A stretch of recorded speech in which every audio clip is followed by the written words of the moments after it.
সুপ্রিয় দর্শক, আসসালামু আলাইকুম। আমি তারেক জামাল আপনাদের সামনে আরও একটি নতুন টপিক নিয়ে আসলাম।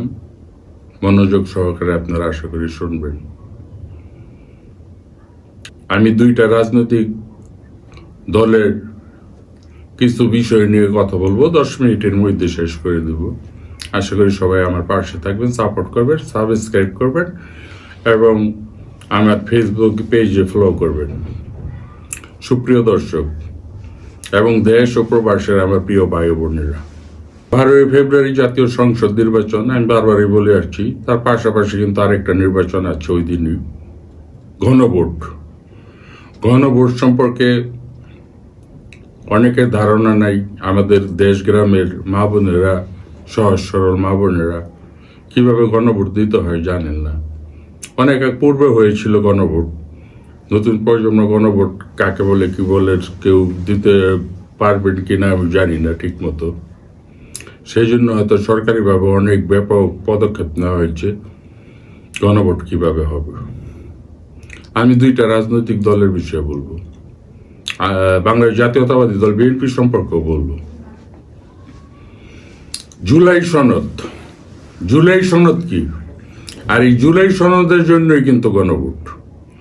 জুলাই সনদ মানে আমাদের ওই যে সন্তান সমতুল্য ছোট ছোট ভাইয়েরা জুলাই আন্দোলনে অগ্রণী ভূমিকা পালন করেছিলেন, তাদের কথা বাংলাদেশের ইতিহাসে স্বর্ণ অক্ষরে লেখা থাকবে। সবাই মনে রাখবে তাদের প্রত্যেকটা ভূমিকার কথা। তাদের সম্পর্কে আমি ভিডিও তৈরি করবো, ভালো ভালো ভিডিও করব, কারণ তাদের কষ্ট সহ্য করেছেন, আন্দোলন করেছেন হাসিনার বিরুদ্ধে। হাসিনা দেশ ত্যাগ করতে বাধ্য হয়েছিলেন। সেই সম্পর্কে টপিকগুলি পরেই বলি। আজকে আমি এই টপিকটা বলছি এই জন্য, জুলাই সনদে কয়েকটা ধারা আছে। ধারাগুলো বর্তমান সংসদ মানে সরাসরি নির্বাচনে কিন্তু আমাদের মা বোনদের জন্য, বিশেষ করে নারীদের জন্য 5% ভোটের ব্যবস্থা আছে এবং রাজনৈতিক দলগুলো 300 আসনের মনোনয়ন দেবেন, তারা 5% নারীদের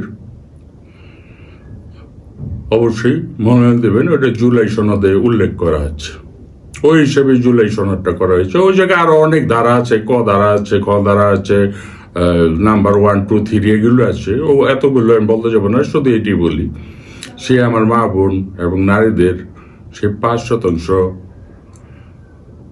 ভোট লেখা আছে, সেটা জেনে হতো জুলাই সনদে স্বাক্ষর করে আসলেন আমাদের একটি বাংলাদেশের রাজনৈতিক সংগঠন জামাতে ইসলামী বাংলাদেশ। আপনার বাড়ি স্বাক্ষর করে আসছেন না, সই করে আসছেন না? অবশ্যই আসছেন। তাহলে আপনাদের 300 আসনে নারীদের আসন কোথায়? নাই তো। আছে? দেশবাসী একবার আপনারা ভাবুন তো, আছে কিনা একটু খুঁজে বের করুন তো। জামাতে ইসলামী কোথাও মহিলাদের মানে আমাদের নারীদের, আমার মা বোনদের কোথাও মনোনয়ন দিয়েছে? সেই সম্পর্কে যদি আপনাদের ধারণা থাকে আমাকে একটু জানাবেন। তার পরবর্তীও আছে সংরক্ষিত মহিলা আসনে আগে 50% ছিল, এখন 100%। এটাও জুলাই সনদে আছে। সুতরাং এই বিষয়গুলো নিয়ে কিন্তু হানা ভোট। এগুলি যদি আপনি হানা ভোট দেন তাহলে এই বিষয়গুলি পাশ হবে, আর যদি না দেন তাহলে ওই জুলাই সনদ পাশ হবে না। তো জামাত ইসলামী ভাইয়েরা এবং আমার বোনেরা অনেকে জামাত ইসলামী করেন, খুব ভালো ভালো ইসলামিক মাইন্ডের বোনেরই করেন এবং তারা অনেক চর্চা করেন ইসলামকে। আপনাদের বোনের কাউকে তো মনে হয়, আমার মনে হয় দেয় নেই। আল্লাহ যদি দিয়ে থাকে বলবেন আমাকে। এটা হলো সরাসরি ভোটে। আবার আপনার কেউ মনে করেন না যে আমাদের তো পরে সংরক্ষিত আসনে দিবেই, পরেরটা পরে।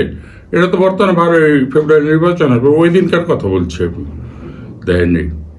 তাহলে জামাতে ইসলামী এত বড় একটা বিশাল সংগঠন, আপনারা জুলাই সনদে এখন সবাইকে হা ভোট দিতে বলছেন কেন ভাই? আপনারা তো না ভোট দিবেন, কারণ আপনার নারীদের রাখেন নাই। আপনার হা ভোটের জন্য আসছেন কেন? সবার তো হা ভোট চাচ্ছেন কেন? হা ভোটের জন্য সোশ্যাল মিডিয়া এত তোলপাড় করছেন কেন ভাই? এটার উত্তর আপনাদের কাছে রইল, আপনারাই দিয়েন এবং আমার জনগণ এবং দেশবাসী দিবে। কারো কোনো কিছু জানা থাকলে বললেন ভাই, ভুলে থাকলে বললেন, জুলাই সনদটা একটু সার্চ দিয়ে দেখেন আমি যে ব্যাপারটা বললাম ভুল বললাম না মিথ্যা বললাম।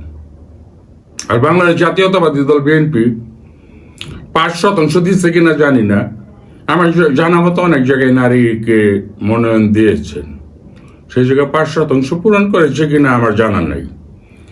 আর বিএনপি হাই ভোট দিবে না হাই ভোট দেবে, বিএনপির এখনো ওই ব্যাপারে কোনো, ওরা তো হা ভোটের জন্য জুলাই সনদে স্বাক্ষর করে আসছেন, আর হা ভোট বা না ভোটের জন্য জনগণের কাছে এখনো যায় নাই, সম্ভবত 20 তারিখের পরের প্রচারণা।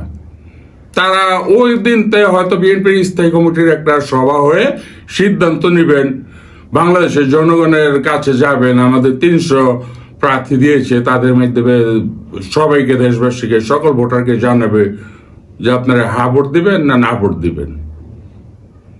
এটা হলো বিএনপির ঊর্ধ্বতন নেতাদের ব্যাপার, আমারটা আমি বললাম। আরেকটা বিষয় আমার এক ভাইকে বলছি, কয়েকদিন আগে উপদেষ্টা ছিলেন, উনি এনসিপির আহ্বায়ক, আমি খুব সম্মান করি, শ্রদ্ধা করি, এবং যেহেতু আমার ছোট স্নেহ করি, অনেক অগ্রণী ভূমিকা পালন করেছেন জুলাই আন্দোলনে। কয়েকদিন আগে একটা সভায় আপনি বলেছেন তারেক রহমান সম্পর্কে, ফ্যামিলি কার্ড, কৃষক কার্ড, বয়স্ক কার্ড, আরো অনেক অনেক কার্ড, মানে বিএনপির জনাব তারেক রহমান যে 31 দফা দিয়েছে সেই জায়গায় অনেক কার্ড আছে। তা আপনি বলেছেন যে এই কার্ড যে দিবেন টাকা পাবেন কোথায়, ব্যাট চালু করে, এটা বলেছেন, উল্লেখ করেছেন যে আবার কি জনগণের মাঝে ব্যাট বসাবেন, সেই টাকা দিয়ে এই কার্ড দিবেন। ভাইয়া আপনাকে একটা প্রশ্ন করি, বেগম খালেদা জিয়া যখন প্রধানমন্ত্রী ছিলেন, বাংলাদেশের কিন্তু একজন প্রখ্যাত অর্থমন্ত্রী ছিল এম সাইফুর রহমান, সিলেটের মানুষ, তিনি কিন্তু ভ্যাট প্রচলনটা চালু করে দিয়ে গিয়েছিল, মানে ট্যাক্সটা উপস্থিত, আপনি যে জিনিসটাই পণ্যটা কিনবেন উপস্থিত সেই ট্যাক্সটা দিয়ে আসবেন, এই ভ্যাটটা চালু করেছিল। যখন সংসদে আইনটা পাশ করেছিল, আওয়ামী লীগ, জামাত ইসলামী সহ সবাই কিন্তু ওর পরের দিন হরতাল ডেকেছিলেন। একটু তাকায় দেখেন, এনসিপি ভাইয়েরা আপনারা ছিলেন না, আপনাদের এই ব্যাপারে বলছি না, আওয়ামী লীগ, জামাত ইসলামী সহ ওই যে 5 দল, বাম দল, এই দল সেই দল, হরতাল, মিছিল, মিটিং, অনেক কিছু করেছিলেন। পরে কিন্তু আবার আওয়ামী লীগ সরকার ক্ষমতায় এই ভ্যাট আরো ব্যাপক হারে চালু করছে। এখন মনে হয়, আমার মনে হয়, আমি জানি না ঠিক, ওই ফকিররা যারা ভিখারি আছে, দরিদ্র মানুষ, আর তারা ভিক্ষা করলে ওটার তো ভ্যাট নেই কিনা আমার জানার নেই, তবে একটা জায়গায় ভ্যাট নেই আমি শুনেছি ভাই, ওইটা হলো শৌচাগার। ওই যে বিভিন্ন সিটি কর্পোরেশন পৌরসভায় টয়লেট ইজারা আনে না, সেই জায়গায় আপনারা পেশাব করে 5 টাকা 10 টাকা দিয়ে আসেন, ওই জায়গায় কিন্তু আপনি যে ওই 5 টাকা 10 টাকা দিলেন, ওই জায়গাতে যে আপনার ভ্যাট কেটে নিল ওটা কিন্তু আপনি জানেন না, আপনি তো ওই জায়গাতে ভ্যাট নিচ্ছে ভাই। সেই ভ্যাট কিন্তু ওই বাথরুমেও চালু আছে বর্তমানে, এত ব্যাপক হারে ছড়াই দিচ্ছিল ভ্যাট। অথচ এই ভ্যাটের বিরুদ্ধে কিন্তু আওয়ামী লীগ আন্দোলন করেছিল, জামাত ইসলামী আন্দোলন করে, অনেকে আন্দোলন করেছিল। আমি নাহিদের উদ্দেশ্যে বলছি, আপনি যে কার্ডের কথা বলছেন, আপনি মনে করেন নির্বাচিত হলেন, এনসিপি নির্বাচিত হলো, আপনি প্রধানমন্ত্রী হলেন, আপনার হয়তো ইশতেহার অন্যটা থাকবে, আপনাদের যে যে ইশতেহার থাকবে বাংলাদেশের জন্য, বাংলাদেশের জনগণের জন্য, আপনি প্রধানমন্ত্রী হলে আপনি কি শুধু গাড়ি দিয়ে ওই আপনার প্রধানমন্ত্রী কার্যালয়ে যাবেন আর বাসায় গিয়ে ঘুমাবেন, দেশের জন্য কাজ করবেন না? দেশের জন্য আপনার কোনো কাজকর্ম থাকবে না ভাই। তা আপনি দেশের জন্য কাজকর্ম করতে হলে, দেশকে উন্নয়নের দিকে নিতে হলে অবশ্যই আপনাকে ট্যাক্স হোক, ভ্যাট হোক, অথবা অন্য যে কোনো উপায় হোক, বিদেশি সাহায্য কত আনবো ভাই আমরা? বিদেশি সাহায্য আনলে তো এই টাকার আপনার সুদের হার সবাইকে দিতে হয়, গরিব মিসকিন সবাই এই সুদের হার, আমরা প্রতি জনে মনে হয় $8,000 উপরে একজনের সুদের হার বহন করি প্রতি বছরে। আপনাদের তো অবশ্যই ট্যাক্স, আর ট্যাক্স বসাইবেন যার জন্য, অথবা ভ্যাট বসাইবেন জন্য, ওনারও তো উপকার হবে। উনি যদি ব্যবসা বাণিজ্য করে, উনি যদি 20 টাকা লাভ করতে পারে, সরকারের 2 টাকা দিতে সমস্যা হতে পারে। তাই সেই রকমই বিএনপির চেয়ারম্যান তারেক রহমান 31 দফা দিয়েছেন, সেই জায়গায় ফ্যামিলি কার্ড, কৃষক কার্ড, এগুলি দিবে, গরিব মানুষদের দিবে, তাদের কাছ থেকে তো আর ভ্যাট নিবে না। তারা গরিব মানুষ, তারা যাতে সচ্ছলভাবে চলতে পারে, ভালোভাবে ফলন ফলাইতে পারে, যা ভালোভাবে চলতে পারে, শিল্প কারখানা ভালোভাবে চলতে পারে, সেই জন্য এসব কাট দেওয়া হবে। তাই এগুলি বলে তো ভাই লাভ নাই। দেশ চালাইতে হইলে তারেক রহমান সাহেব যদি এগুলি কাটও দেন, দেশ সুন্দরভাবে চালাইতে হইলে এবং গরিব দুঃখী মানুষের মুখে হাসি ফুটাইতে হইলে যদি প্রয়োজন মনে করেন, তাহলে ট্যাক্স হয়তো কোনো খাতে বসাবে, যেটা প্রয়োজন মনে করে সেই খাতে বসাবে, যে খাতে প্রয়োজন মনে করবে না সে খাতে বসাবে না। আপনারা ক্ষমতায় আসলে আপনাদের ইস্তাহার আপনারা বাস্তবায়ন করবেন।